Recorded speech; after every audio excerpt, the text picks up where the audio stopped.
I lied to my high school sweetheart and went with AP, but it got messy when he heard us on call. I never thought I would be on here sharing my story, but I guess life has a way of surprising you. I honestly need an opinion on what to do because I feel like I have ruined my marriage. I am distraught, and my husband just literally found out I was cheating on him, and it was all my fault. Let me explain. My name is Lindsay, and I am a 36-year-old woman. My husband's name is Andrew, and he is 34. Andrew and I have been married for about 10 years. We met in high school, instantly became friends, and about a year into our friendship, we realized we had feelings for each other and started dating. We dated all through college, then graduated and got married. It has always been a pleasant and smooth feeling with him, and in the beginning, our marriage was awesome. Andrew was romantic and always went over the top. He planned date nights, took care of all the bills, and even hired a help to do the chores. He ran his own successful company, so money wasn't a problem for us. Andrew had promised to take care of me, and he did. He honestly did. We have 2 kids, our eldest is 14 and our youngest is 12, both boys whom I love to death. I work in a busy field that sometimes requires me to travel for work conferences. These trips are short, usually lasting a few days at most, and they don't happen regularly. This detail is crucial to the story. So like I said, things had always been smooth sailing with Andrew. Even our intimacy was amazing, and our sex life was really great in the beginning. After a while, I guess we sort of settled into some kind of normalcy. Andrew became even busier, and so we didn't spend as much time together as we used to. Things also sort of became mundane. Intimacy became kind of routine, and we didn't even engage in it regularly. Andrew's constant romantic gestures, while sweet, started to feel repetitive and boring. Don't get me wrong, I appreciated his efforts, but the spark we once had seemed to have died. It felt like we were going through the motions, and I wanted something more exciting. At this point, my job had also become monotonous. What was once thrilling and engaging had become dull and routine. I wanted excitement in my life, something to break the cycle of mundanity. It wasn't that I didn't love Andrew or appreciate all he did for our family. It's just that I needed something new, something exciting to make me feel passionate again. It was incredibly frustrating that my job had become so mundane. The only reason I even got a job in the first place was for some semblance of excitement. Financially, I didn't need to work because Andrew took care of everything. But as the kids grew up and became more independent, the house started to feel emptier. Whenever they left for school or activities, it would just be me and the household staff. It got very lonely and monotonous quickly. That's why I decided to get a job outside of the home. It paid well, but it also was overly stressful most times.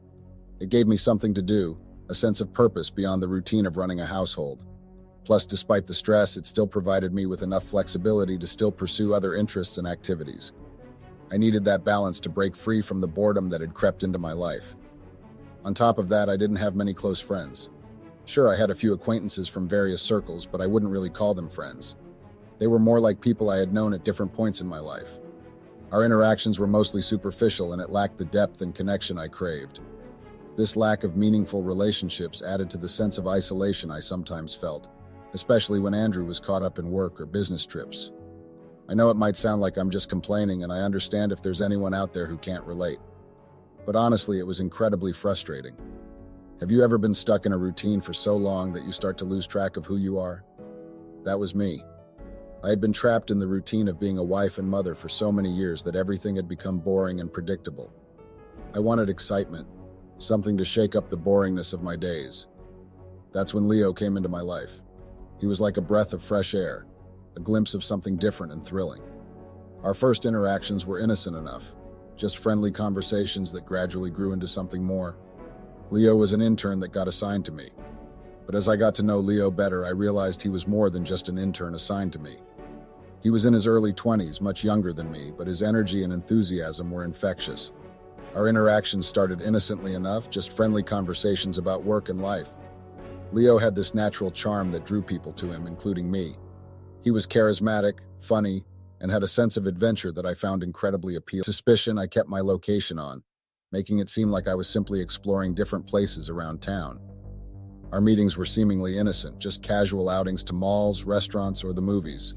However, we couldn't resist flirting with each other no matter where we were. In the theater, at dinner tables, the attraction was so hard to ignore. We would kiss in the movies because we knew it was dark and no one would recognize us. We would hold hands and touch each other. We both knew there was something more between us. The irony wasn't lost on us either. Our situation was a hot mess. I was married, and Leo had a fiancée whom he lived with. We both knew there was something more than friendship between us, but we danced around it, pretending everything was fine. We both knew it was wrong, but the chemistry was too strong to ignore. It just wasn't convenient to act on our feelings. We wanted each other, but were unable to make it happen. I always had to keep my location on so my husband wouldn't suspect, so I couldn't just disappear to a hotel, and Leo couldn't bring me to his home with his fiancée there. Things continued like that for a while until our opportunity finally came during the upcoming work conference. Leo and I were so excited when we heard about it, we were itching with anticipation. Leo and I were like two kids waiting for Christmas morning. We saw it as our one shot, a chance to finally see where this crazy attraction would lead us. The company was footing the bill for everything. Hotel, flights, you name it. Leo and I were thrilled at the idea of spending time together away from our usual routine, even if it was just for a brief escape. We talked it over and decided to keep it simple. A one-time thing during the conference, then back to normal life. We told ourselves it was just a fling. We would do it once and then pretend it never happened. We wanted to be together, but it was too inconvenient. The work conference kicked off with me and Leo settling into our hotel room. The first night was a whirlwind of work-related tasks and networking. It left us with no chance for what we had planned. We were neck-deep in presentations, meetings, and discussions. We could hardly find a moment to breathe, let alone having sex. Despite how busy our first day was, we didn't feel too bad about it because we knew we still had the second day to do whatever we wanted. That was last night when Leo and I finally got down to it. The anticipation we had been building up for so long turned into pure excitement. We were like teenagers sneaking around, trying to steal a moment whenever we could. The first day of the conference had been busy, but we weren't too bothered because, like I said before, we knew we had another night. When we got back to our hotel room after the day's work, we wasted no time. Clothes flew off and we were all over each other. It was a mix of relief, excitement, and a bit of nervousness. All the emotions you feel when you're about to do something you know you shouldn't but can't resist. Most of our stuff, including our phones, flew on the bed and we jumped and laid right on them, but we were too engrossed with kissing each other to notice. Just as things were heating up, my phone rang. It was my husband calling, but I didn't know. I heard my phone ring but decided to ignore it. I was already caught up in the moment with Leo, and I figured I could call whoever it was back later and make up some excuse. We were too wrapped up in each other to care about anything else at that moment. But then, as we were kissing and were all over each other, I must have accidentally accepted the call. That was a very fatal mistake. My husband's call kept going. He never hung up. I didn't even realize until after Leo and I were done. The sex was raw, intense, like a dam breaking. It felt like we were letting go of months of frustration in one passionate encounter. Despite the little bit of guilt that I felt for cheating, the pleasure kind of drowned it out. I had enjoyed the sex with Leo a lot. Afterward, as we lay there catching our breath, we chatted about life. We talked about everything and nothing. My frustrations with my marriage, Leo's concerns about his relationship with his fiancée, venting about our partners, sharing our thoughts on relationships. It was all just casual conversation, or so I thought, while my husband had been eavesdropping the whole time. After things had calmed down for a bit, I decided to look for my phone and call back whosoever had called me. For all I knew, it could have been my supervisor wanting to check in on us, or maybe even my kids. But when I picked up my phone, I was shocked to see that there was an ongoing call with my husband, and it was more than an hour long. The shock of seeing that ongoing call with my husband left me stunned and totally messed up. I couldn't shake off the feeling that he might have heard everything I did with Leo. It was like a punch to the gut, real and painful. I desperately tried to call him back, hoping against hope that maybe he hadn't caught anything, that the call was just a fluke or a tech glitch. But he wouldn't pick up. It felt like a heavy weight bearing down on me, suffocating any hope of fixing things. I was now in tears, so I poured my heart out to Leo, who was worried, hoping he could offer some comfort or advice. He was just as shocked as I was, but there was this awkward tension in the air. I borrowed his phone, thinking maybe my husband would answer if it was an unknown number, but no luck, my husband didn't respond. That night dragged on and really sucked. The guilt and uncertainty ate away at me. Leo excused himself to go back to his hotel room and call his fiancée, so I was alone with my thoughts. I couldn't sleep. I was haunted by the fear of what might happen next, of facing the consequences of my actions. I was scared. I didn't want to face any consequences. I didn't want to lose my marriage for 20 minutes of fun. Morning couldn't come fast enough, but when it did, it came with this awkwardness between Leo and me. I'm currently sitting here at the airport waiting for my flight back home, and it feels like it's taking forever. I'm freaking out, honestly. I don't even know how to wrap my head around what happened. It wasn't just a mistake, it was a massive screw-up that I can't take back. I feel like I've messed everything up beyond repair. I keep going over that night in my head, wishing I could hit rewind and change things. The guilt is eating me alive. How do I face my husband after what I've done? How do I even begin to explain this mess? Does my husband even know? What if he doesn't? I know Leo and I messed up big time. It was stupid, reckless, and I regret it with every fiber of my being. But regret doesn't fix anything, does it? It's like I've opened a can of worms that I can't close again. I need advice badly. How do I talk to my husband about this? Can our marriage survive this? I'm scared, confused, and feeling like the biggest idiot on the planet right now. Update.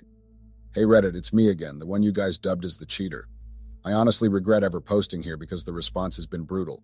The DMs and comments have been a constant stream of insults and judgments. It's really taken a toll on me emotionally to the point where I've shed a few tears over it.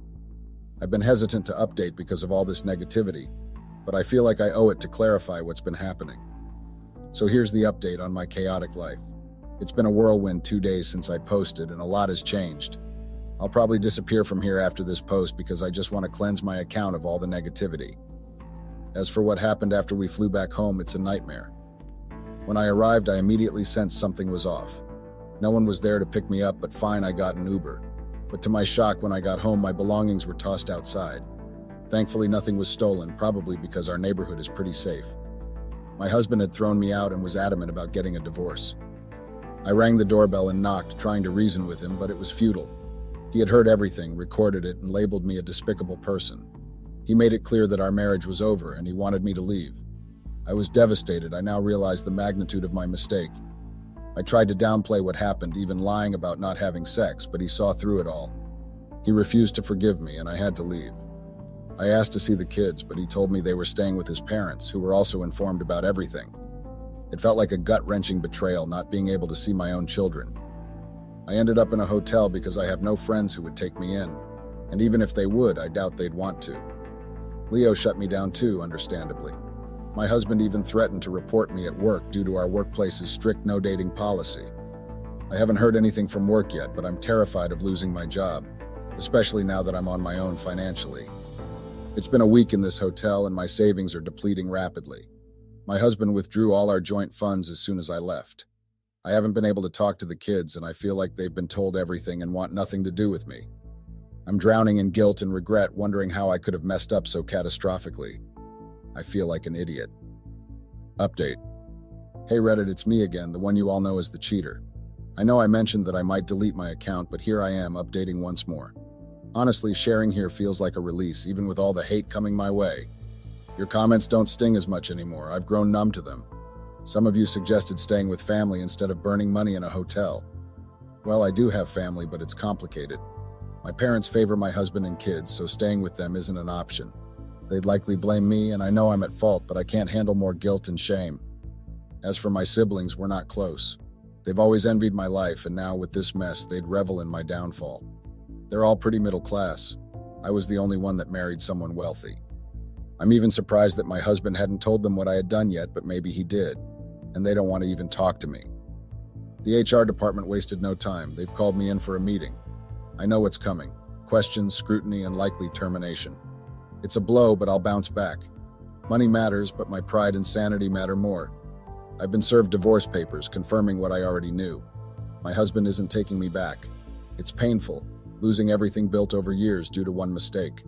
My kids are angry, rightfully so, but at least we're talking again. They know the truth, but my husband didn't tarnish me completely in their eyes. I'm sorry if this sounds so crazily written, I just wanted to get it all out. Thanks for reading and for the few supportive comments amidst the chaos. Update. Hey Reddit, it's me again. I just had a mini update I wanted to share. As many of you predicted, things didn't go well at work. I was summoned to HR and they laid out how I violated a strict workplace rule by getting involved with Leo. It was a surreal experience. I zoned out 90% of the time. I was mentally prepared for the outcome before they even started talking. They mentioned possible termination, and then they dismissed both Leo and me. Now here's the interesting part. If I end up losing my job, Leo could lose his internship too. Some might say it's harsh, but he played a role in this mess too. I didn't act alone, and he shouldn't get off scot-free. I've been toying with the idea of reaching out to Leo's fiancée. It's not to spite him, but more so that I'm not the only one facing consequences alone. It's a bit of a vindictive thought, I'll admit. Maybe I'll search for her on Facebook and drop her a message. This whole situation has sparked this idea, and I'm seriously considering it. Update. Reddit this week has been a roller coaster, or maybe a flatline. I'm not sure which fits better. I can't decide which. A few things went down, but it wasn't exactly off the charts crazy. First off, yeah, I got the boot from my job. HR dropped the bomb with an email, which was pretty low if you ask me. They yapped about how everyone at the office caught wind of the gossip, and if they hadn't shown me and Leo the door, it could have sent the wrong message about rule breaking. All about saving face, right? Well, at least Leo got the boot too. I'll get another job soon enough. I started job hunting immediately after the termination email came through. Oh, and about Leo's fiancée. She wasn't hard to find on Facebook. A quick search, a message sent, and I spilled everything to her. She asked for proof, but I told her my word was all she needed. She wanted to meet up, but I declined. I don't want any more involvement than necessary. I warned her about Lionel and then logged out of Facebook. I don't really use it much anyway, so it was a one-time thing just to set things straight with Leo's girlfriend. Of course, Leo wasn't thrilled. He texted me with some colorful language, blaming me for everything. He said I ruined his internship and now wanted to mess up his relationship too, then promptly blocked me. Good riddance. I don't even know why I was attracted to him in the first place. Now I just have a deep disdain for him and hold him responsible for all this mess. I still haven't seen much of my kids lately, just calls here and there. I already know how the custody battle will go in court. Call it pessimism, but I'm realistic. My husband will most likely get custody. He's more stable, and the kids have always been closer to him.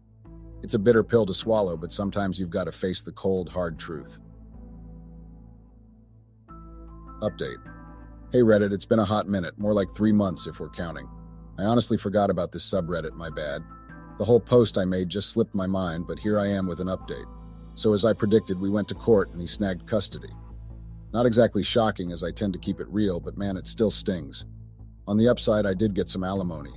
It's not a windfall by any means, considering my indiscretion and all. The state didn't exactly go easy on me, but hey, it's something to keep the lights on for a few weeks. I managed to land a job recently. It's not exactly making it rain, but it's a paycheck and it's temporary until I can get back on my feet. So yeah, that's the gist of it. I also got weekend visitation rights, but I'm not keen on straining my relationship with the kids any further, so I let them decide if they want to come over or not. Most times they do, which is great, but I'm cool with it when they want to pass. Oh, and I've moved out of that hotel life. Got myself a roommate and snagged an apartment. It's not the Ritz LOL, kind of small and shabby, but it's a stepping stone until I land a better job. This will probably be my last update here. The comments weren't exactly warm and fuzzy, but I do appreciate the few who understood that we all make mistakes. Thanks for that bit of humanity in the midst of all the criticism. Life is unpredictable because never in my wildest imagination did I think I will one day bring my story here. But here we are. I don't even know where to start from. Everything happened so fast that I didn't even have time to think things through. But I'm happy with the way I dealt with my ex-wife. My wife cheated on me and left me for another man, but 3 years later we met again and she wanted us back together after almost running my life. How delusional. I know a lot of people are going to call me heartless when they read this story, but I don't care. Maybe when you're in my shoes someday, you will do better. I'm sharing my story even though it's difficult, reliving the painful memories so that no man out there will ever go through what I went through. Dear men, it's not good to be too soft. Women will take advantage of you the moment they discover you are soft. They will use you until you become useless. I learned my lesson the hard way. I thought being kind and good to my wife will change her to be a better person, but I was wrong. I don't even wish my worst enemy to go through half of what I went through. It was a very dark period of my life. The woman I thought was the love of my life cheated on me and ran away without even blinking an eye. She didn't even think about me or our kids. I never believed she was capable of such a thing. Honestly, I clearly saw the sign a week before our wedding, but I still went ahead with the wedding. I wished I called off the wedding when I discovered she was a prostitute that sleeps around for money so she could afford a luxurious lifestyle. Hi guys, my Pete. I'm a 35 years old high school teacher. The name of my wife is Carly. She is a 32 years old baker and we have been married for 10 years now. And our marriage is blessed with 2 beautiful children, a boy and a girl. I love my wife and kids so much I could literally give my life for her, but I can't say the same about her. My wife cheated on me and left me and the kids for another man because I wasn't as rich as her lover. I never imagined Carly was capable of such a dubious character. The pain is still fresh in my heart. I never expected to get betrayed by the one I love so much, the one I worked so hard for. She literally shattered my heart, but I'm glad I got the chance to give a taste of her own medicine. A few years ago, I started noticing some weird behaviors in my wife, like keeping late nights, hiding to make or receive calls, and getting dropped off by random cars. I didn't read any meaning into it at first, but as time went on, I became suspicious. The late night out became every day. Sometimes she even sleeps out. Each time I complained about the late nights, she always gives one excuse or the other. She always hides under the pretense of being a baker to carry out her shameful acts. She always claimed to be booked and busy. I believed her until I went to her bakery shop one day at about 11 p.m. and she was nowhere to be found. Her bakery shop was closed. It was at that point I really started connecting dots. Carly and I made a vow to always trust each other, so I didn't tell her I was at her shop and met her absence. The following morning, she arrived drunk as usual, and when I asked her where she was coming from, she got mad and told me she was very tired after working at her shop all night. I was perplexed, guys. I couldn't believe the nonsense she was spewing from her mouth. I decided to let things go since I didn't have any evidence to nail her with, but I started paying attention to her movement. Carly noticed I was beginning to monitor her and flared up. She reminded me about the promise we made to each other 5 years ago to always trust each other. She told me she'd trust me 100% and asked why I was finding it hard to trust her. Truth is, I find it hard to trust Carly after she broke my trust and cheated on me a week before our wedding.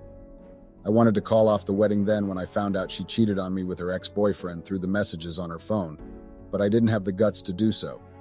I was so hurt when I found out about her illicit affair, but it was too late to call off the wedding because invites were already sent out. Food vendors were paid for. The wedding hall was already booked. Decorations were paid for. As a matter of fact, all preparations were already made. I didn't even know how to go about everything. I didn't know what to tell my parents or Carly's parents. Carly begged me to forgive her, that she was sorry, but I didn't buy her crocodile tears because I knew she was only sorry because she got caught. I almost canceled the wedding, but Carly threatened to hurt herself if I ever did that. She told me it was the devil's work and that she was truly sorry. I was shattered and confused at the same time, but I didn't want her to hurt herself because of me. So I went on with the wedding. I had my fears about if I was actually doing the right thing, but my love for her conquered those fears. But right now, I wish I never went ahead with the wedding. I wish I listened to my instincts and just disappeared to another ending way above my budget. She was in charge of everything, so I gave her the money I budgeted for the wedding. But I was surprised when she was buying expensive stuff and spending excessively. When I asked where she got the money from, she told me her uncle decided to sponsor the wedding. I was shocked because she never mentioned it until I asked. It was at that point I started suspecting something fishy, so I decided to snoop through her phone, and I found out she was cheating on me. But after lots of pleading and series of promises, I decided to just forgive and go on with the wedding. So I was very heartbroken when I discovered that the love of my life is hurting me for the second time. But I decided to pretend like nothing is wrong, but deep down I was over the marriage. I started monitoring and following Carly secretly. Then one day everything came to light. Update. Hi guys, I'm back to update you guys on how I got my wife in her cheating escapades. It happened on one Saturday morning. I can still remember that day vividly. I woke early in the morning and told Carly I was going to my parents with the kids. I knew Carly would take the bait and fall into my trap. She was excited to finally have the weekend all to herself. I took the kids and we left. I quickly dropped off the kids at my parents' place and came back to monitor my house from a far distance. Carly called to know if we arrived safely at my parents' place and told her yes. Meanwhile, I was just beside the house.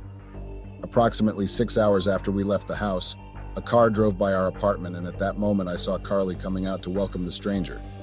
I was shocked, guys. At that point, I could literally feel my heart beating. I wanted the ground to open so badly so I could just disappear, but I remembered my kids, and all of a sudden I regained my strength. After a few minutes, I stormed the house, and as expected, I saw Carly on our matrimonial bed with a total stranger. Carly was surprised to see me back in the house. She quickly jumped up from the bed, covered herself with a duvet, and started pleading. She kept begging that I should forgive her, that it's the devil's work.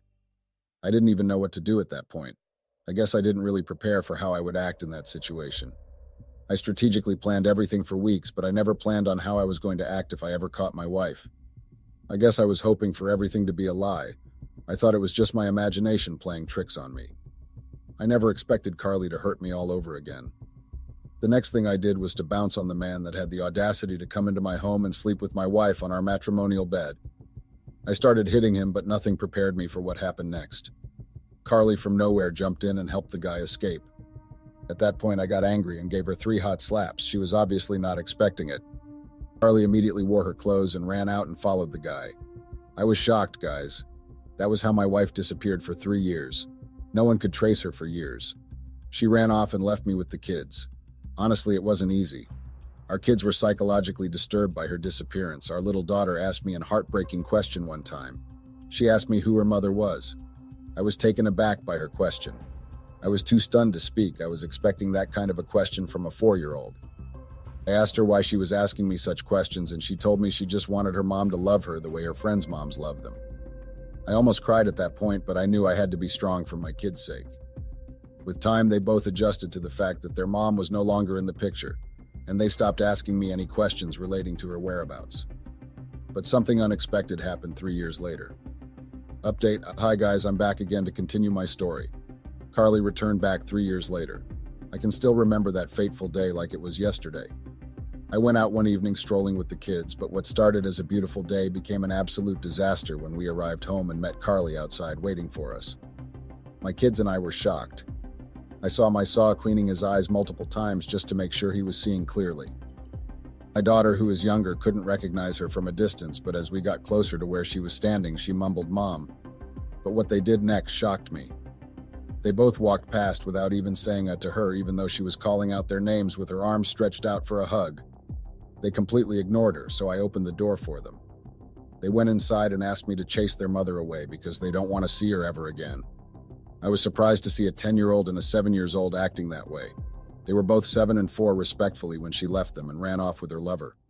I came out and met Carly struggling with her bags. She was trying to bring her stuff inside. I stopped her and asked what she was doing. At that point, she knelt down and started apologizing. She told me she was sorry that she had realized her mistakes, and she is back to correct her mistakes and right her wrong. How delusional, guys. At that point, I couldn't hold my laughter because the nonsense she was spewing from her mouth was funny to me. I wasn't in the mood for her shenanigans, so I tried to shut the door, but she grabbed my clothes and started shedding crocodile tears. At that point, I lost it and gave her 2 dirty slaps on both her cheeks. Still, she refused to let go of my clothes. I had to push her away. I warned her to stay clear of me and my kids. I told her to leave my house, else I will call the cops on her for trespassing and invading privacy.